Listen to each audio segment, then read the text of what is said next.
हे जेवायला बसतं या लवकर.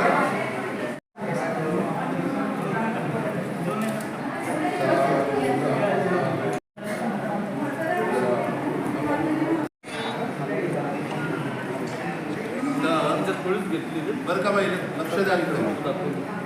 आचार्य रंजेश नाव ऐकलं या.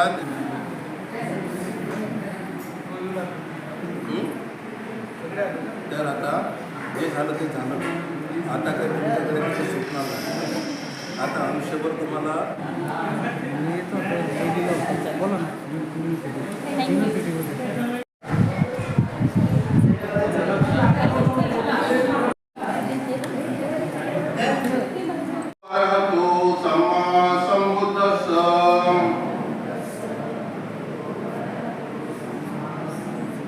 बुद्धं शरणं गच्छामि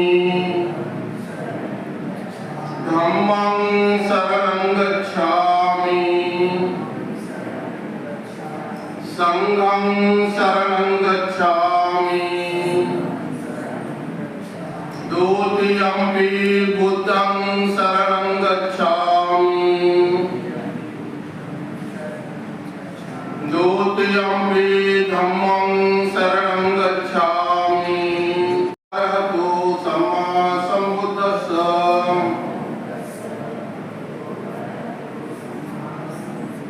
बुद्धं शरणं गच्छामि धम्मं शरणं गच्छामि संघं शरणं गच्छामि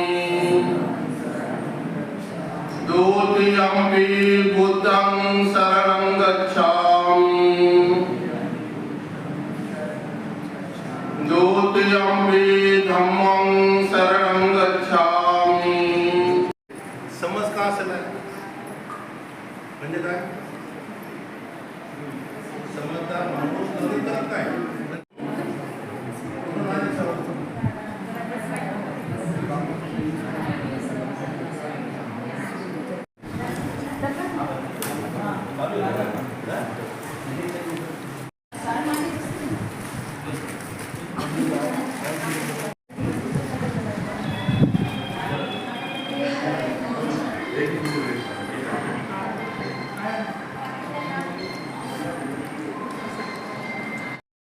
बौद्ध भिक्खू संघाच्या वतीने धूमधडाक्यात साजरा होतो आणि तुम्ही पण आज त्यांना शुभाशीर्वाद देता. काय संकल्प आहे वाढदिवसाचा? भगवान बुद्धांनी असं वचन म्हटलं, दुर्लभो पुरुषो जन्म औषी.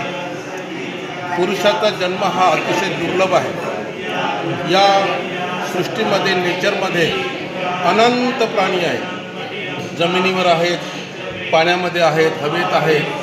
पण या सर्व प्राण्यांमध्ये बुद्धिमान प्राणी फक्त माणूस आहे. प्रज्ञावान प्राणी फक्त माणूस आहे. तर भगवान बुद्धाला हे म्हणायचं आहे की मी प्रज्ञा प्राप्त केली, ज्ञान प्राप्त केलं. तसंच ज्ञान या पृथ्वीवरचा प्रत्येक माणूस प्राप्त करू शकतो. एवढी कॅपॅसिटी प्रत्येक माणसामध्ये आहे. प्रत्येक माणसावर ही शक्ती निसर्गाने दिलेली आहे.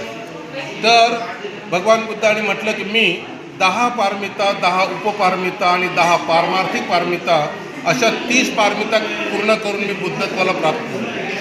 तर वाढदिवसाचा उद्देश हा एवढाच आहे की इतर लोक जसे पुण्यकर्म करतात तसे आपलेही पुण्यकर्म व्हावे. 4 लोकांच्या मुखात गोडधोड घालून आपलेही पुण्य पारमित व्हावे हा त्या पाठीमागचा उद्देश आहे. थायलंड, श्रीलंका, ब्रह्मदेशामध्ये तेथील लोक मोठ्या प्रमाणामध्ये दान धर्म करतात आणि आपल्या पुण्य पारमिता वाढवतात. तर सब्बदानं धम्मदानं जिनाती भगवान बुद्ध म्हणतात की सर्व दानामध्ये धम्मदाने श्रेष्ठ आहे. बौद्ध भिक्षू बुद्धांकडून घेतलेलं दान हे लोकांना वाटत राहतात. हे श्रेष्ठ दान आहे, पुण्यपारमिता आहे. परंतु भिक्षूंकडे जमा झालेली संपत्ती हीही लोकांना दान करून पुण्यपारमिता कमवता येतात. तर त्यासाठी भगवान बुद्धांनी पुण्यपारमिताचं महत्त्व सांगितलेलं आहे. ही पुण्यपारमिता व्हावी म्हणून बौद्ध भिक्षू आपले वाढदिवस साजरे करतात. धन्यवाद. नमो बुद्धाय. जय भीम. मी बंदी संघप्रिय ब्रह्मभूमी बुद्धलेणी औरंगाबाद छत्रपती संभाजीनगर या ठिकाणी आमचे गुरुवर्य पूजनीय भदंत विशुद्धानंद बोधी महासवीर यांनी गेल्या 50 वर्षापासून जे संपूर्ण महाराष्ट्रभर भारतभर जे काही कार्य केलं त्या कार्याचा एक भाग म्हणून आज त्यांच्या 67व्या जन्मदिवसानिमित्तानं या लेणीवरती भव्य दिव्य कार्यक्रमाचं आयोजन करण्यात आलं आहे. सकाळी आम्ही घाटी रुग्णालयामध्ये जे काही रुग्ण लोक आहेत त्या रुग्णाचे नातेवाईकांना फळ वाटप केलं आणि दिवसभरात आता या ठिकाणी जे रुग्ण लोक आहेत त्या लोकांसाठी रक्तदान शिबिर आहे. त्यामध्ये भिक्खू संघसुद्धा सहभागी होणार आहे. भिक्खू संघसुद्धा रक्तदान करणार आहे आणि उपासक लोकसुद्धा रक्तदान करणार आहेत. नंतर वृक्षारोपण होणार आहे. सायंकाळी बंदीजीपती मंगलकामना भिक्खू संघ करणार आहे. संपूर्ण भिक्खू संघ महाराष्ट्रभरामध्ये येणार आहे. भिक्खू संघ मंगलकामना करणार आहे, धम्मदेशा देणार आहे, वितरणपाठ करणार आहे.